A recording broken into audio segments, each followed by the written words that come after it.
Good afternoon, everybody. I'd like to thank HL7 for all of the good work that they do, and I'd like to thank more specifically the FHIR community for all the good work that we do.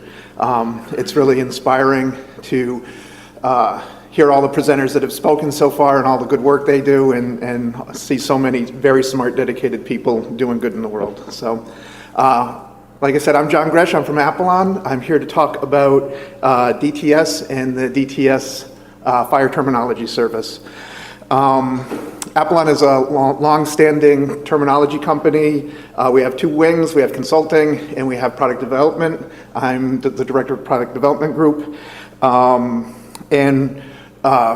now, we heard in some earlier presentations, like specifically the REX registry presentation, about the goal of improving the quality of data and the quality of interoperability, and that's what we're here all about today. And we can do that today. So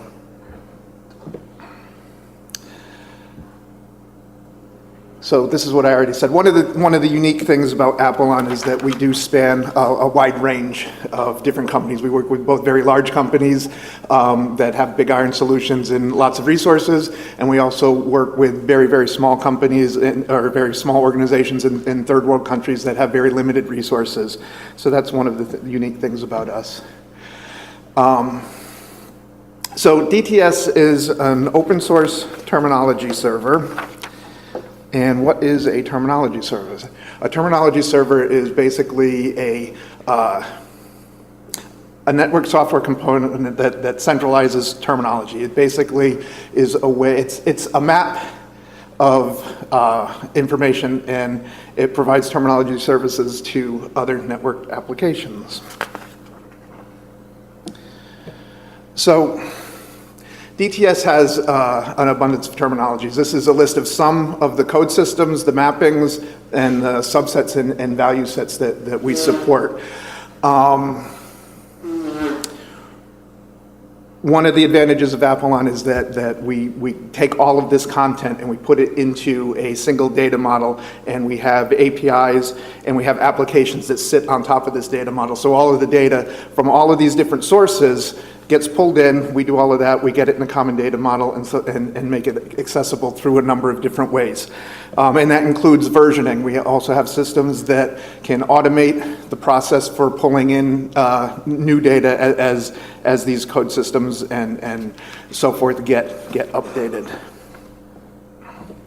So in addition to the terminologies on that list before, we actually support over 900 different namespaces, and that includes all of the code systems that are included in the org.FHIR namespace, for lack of a better word. So all of the code systems that are defined in the definitions.xml FHIR, the definitions.xml file provided by FHIR. And also, this is new, we have entered into a collaboration with the AMA, and so now we can make CPT available through DTS on FHIR for development purposes only. Registration and authentication is required, and to move to production, you would need to go into a license agreement with the AMA to be able to use CPT. But we do have a development instance. You can send us you can post patient data to our FHIR service that includes CPT codes, and we can validate those CPT codes. And of course, you can do all of the other wonderful things that the Terminologies service provides with those CPT codes as well. So taking a step back, what is a terminology service, and why should you care? Terminology service,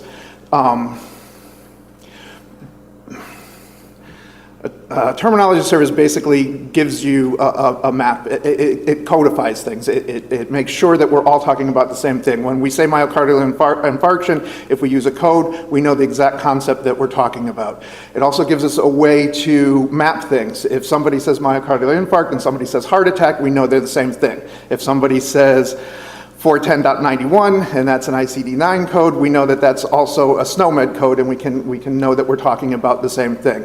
The other really exciting part about using terminologies, and especially the Apelon DTS Terminology Service, is that it gives you a way to relate things. So, for example, we can relate that streptokinase treats myocardial infarction. And then once we have those kinds of connections, we can start to do all kinds of different analytics. We can look at what populations of patients that are taking a certain drug. We can look at outcomes from those drugs. We can compare them. We can do all kinds of different data mining activities. And so it really opens up a lot of possibilities. So DTS is a leading open source terminology server. This is a screenshot of the DTS editor application that we support and build. It enables a lot of activities. It enables, there's lots of tools for authoring. Our consulting group uses it for authoring. There's searching capabilities, there's modeling. It is used to extend existing namespaces. So if you want to use SNOMED but have codes that you need to add to that, there's ways to extend existing namespaces. You can create your own code systems. You can use it to create very complicated value sets. And so that's basically DTS. And so what ends up happening is DTS becomes a single source of truth. All of your information now is codified. You know what it is, you know how it's related, and you can use it to go through and mine the data and relate the data. As I said, we have automated updates. We deal with versioning, authoring, and we have a full access to the code. It's open source code, so you can access the code directly. And we also have a SOAP API, and we also obviously have FHIR, and we're STU3 compliant. I mentioned value sets. The tool is used a lot by a consulting group to create value sets. We can create very, very complicated value set. If there's a way that you want to express how a value set is constructed and what it should contain, we can definitely do it. And if we can't, we can customize the code so that it can. It's a very flexible, very replete system of defining value sets. There's different components to it. Like I said, DTS is very complicated. Well, all right, I said it. It's a very complicated system in the sense that it does lots of different things. But it's uncomplicated in that you can use the bits and pieces that you want. You can access our patient validation system, and I'll get to that shortly, directly without knowing anything about DTS. But you can also do very complicated authoring with DTS. And there's a lot of pieces, and if you want to know all the pieces, you can contact us after. And this kind of shows that visually, that we have, is there a way I can point? Is this point? There's a lot, we get data from a lot of different data sources. We have a lot of different clients and a lot of different ways of exporting data, a lot of different ways of importing the data. And obviously, FHIR is one of the many ways that we can interact with the data in DTS. So now I'm going to move to patient data validation. So today, we have up and standing a FHIR instance that is accessible. You'll need a password and a username, and you can go and you can post patient resources to that server, and we will send you back a validation result. So if anyone has patient data that they need to validate, feel free to play with it, contact us, we'll give you your username and ID. Right now, the instance we have is for development uses only, but we can set up a production instance for anyone that wants one. JSON and XML are fully supported. As I said, we have an API, so if you are writing Java code, we can show you around the API, and you don't even have to worry about marshaling the FHIR resources. It does deal in FHIR, so you can just do all of the FHIR work on your own if that's what you choose to do. When we initially started with the patient validation, we validated it by resource, and these were the resources that we validated. Now we can validate the entire patient record. And so once we got all this done, we wanted a way to test it. We did the Touchstone testing, and I'll touch on that a little bit later. But one of the other things we wanted to do was get a bunch of patients. So at the time, the patients that we knew about were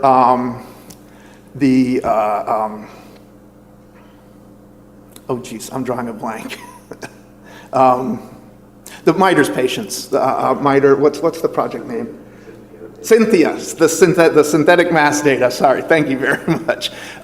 We knew about the Cynthia data, and we worked with Jason at MITRE, and we were able to pull down about 10,000 patients, and we got close to 1 million codes, and we validated 1 million codes. And so basically, the patients that we pulled from Cynthia came from these namespaces. You can see there's a lot of Loink stuff, a lot of SNOMED stuff, some other things. We also validated some of the other patients from some of the other servers and found some interesting things there. We ended up with a validation rate of something like 2% of the codes that we found were not valid codes over a number of different servers. And also, one of the things that we found out is that in my development environment where I ran this test initially, my SNOMED version was out of date because in the development instance, I do integration testing and overnight builds, and I have all of that automated, and it was the version that I used when I automated. So the parallel there is you can catch your own mistakes as well as other people's mistakes. So it's good that way as well. If you start getting in patient records and all of a sudden they're not validating, it might be something on your end. And as I said, we have a server up and running. You can try it yourselves. Come see me or Carol, or you can email us people taking pictures. You can email us at support@apelon.com to get an email address. And my email is jgresh@apelon.com, but it's probably better to go through that because then other people will see it, and if I'm out, you'll see it. So if you do go on, make sure to read our rules of engagement. We'll give you the URL for that. You can post a patient resource. You'll get a response. And we've been using Touchstone extensively. And one of the things we like to ensure is that all of our Touchstone tests are passing. We've used this tool in the past. I use it on a daily basis. I can't imagine doing any rigorous software development without doing constant, continuous integration tests and end-to-end tests, and they've been a great partner for us. Very easy to work with, and very open to all of the feedback that we've been able to give them. So, and that's another email address. You can contact us at information@apelon.com also, and that will get you in touch with not only our technical people, but our sales people as well. And that's it for me.